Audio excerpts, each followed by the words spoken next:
I think if it hadn't been for Henk Rogers' tenacity, we wouldn't have probably seen Tetris to the scale that we're doing now, you know. I think that his tenacity and Alexey's reluctance at the beginning, because Alexey was very reluctant to engage with him because he was suspicious of who this guy was, you know. But I think his tenacity and his sort of what makes Henk Rogers is why we have this. Obviously, you would never have the game without Alexey's brilliant sort of invention, but his persistence in trying to sort of convince Alexey that he was the right guy to partner up with, and their resultant friendship, yeah, which lasts to this very day, is why we still have Tetris and why it's so popular and why the game has been so successful. But I think it was that the only reason that happened was because of their friendship and how it's carried on through to the modern day.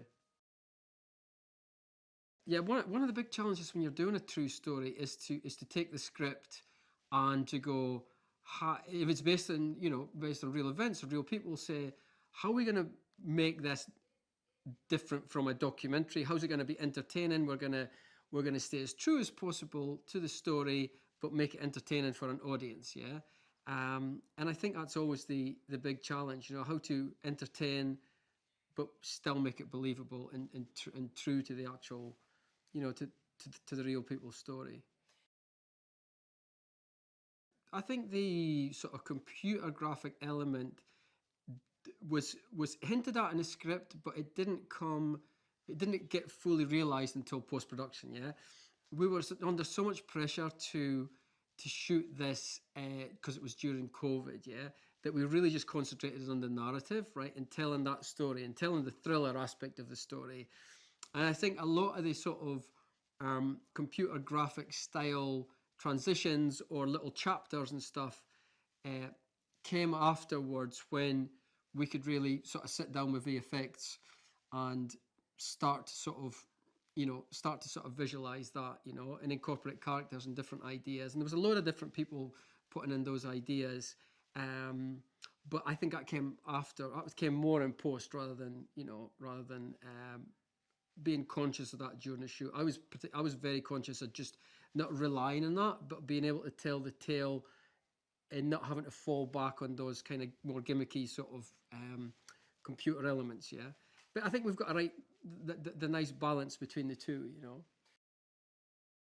Yeah, so the music, we always had the idea of playing, some banging sort of 80s tracks in there. So we've got, Final Countdown by Europe. That was part of that's part of a scene, and that was a lot of fun to shoot. Yeah. Yeah, that was a great scene, and we love doing that.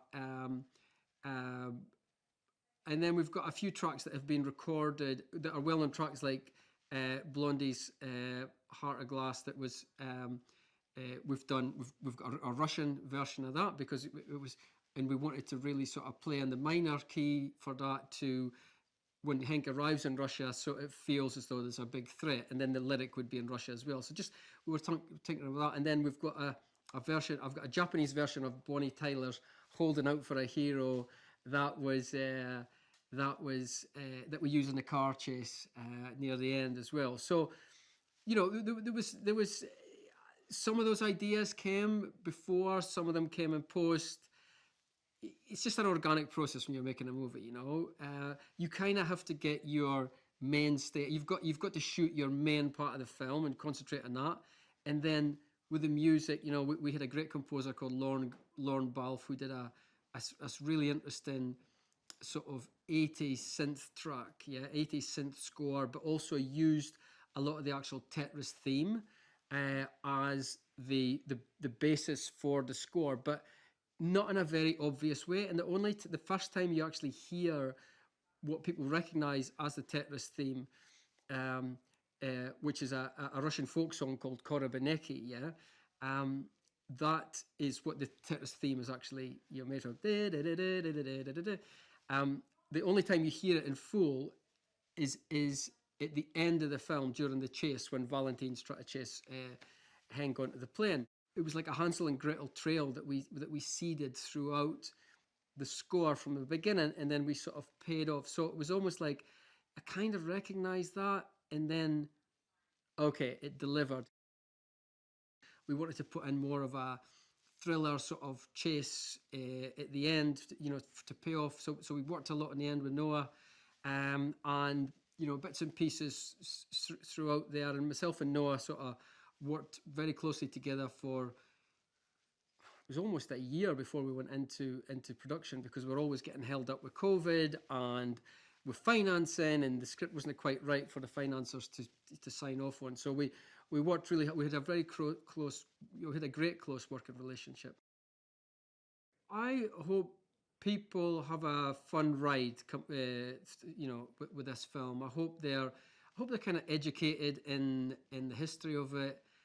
Obviously, I hope they enjoy the thriller aspect of it, with the KGB and with Robert Maxwell.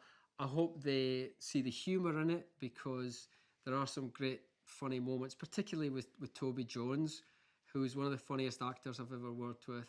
He's got a great part there, and Robert Stein, and with Anthony Boyle, who plays Kevin Maxwell. They've got a really great little duo going on there. That's probably where a lot of the comedy comes from. But it is heart. It's a story about family, and it's about friendship, and I think more so than anything else about being about a game or being about a time in history. That's really what the film is about. So I hope people have an uplifting feeling at the end, because it is an uplifting film, and it's a success story between these two very unlikely characters.